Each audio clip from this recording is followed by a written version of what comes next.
قرار مفاجئ من إشبيليا يخص بونو ونصيرية. أشارت تقارير إسبانية إلى أن نادي إشبيلية مستعد لبيع عقدي اللاعبين المغربيين ياسين بونو ويوسف نصيرية. وقد حدد النادي الإسباني قيمة انتقالهما عند الحد الأدنى للصفقة وهو 60 مليون يورو.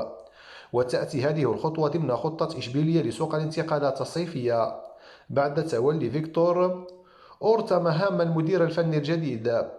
وتعتبر إدارة النادي اللاعبين المغربيين بونو ونصيري أهم أهدافها لتعزيز خزينة النادي. وعلى الرغم من تعبير اللاعبين المغربيين عن رغبتهما في الرحيل عن إشبيلية، إلا أن النادي لن يبيعهما إلا في حالة تقديم عروض ملائمة.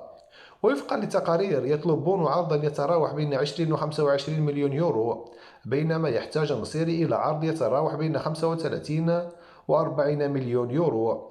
يذكر أن ياسين بونو ويوسف النصيري أصبح أول لاعبين عربيين يتوجان بلقبين قاريين بعد مساهمتهما في تتويج إشبيلية بلقب الدوري الأوروبي للمرة الثانية.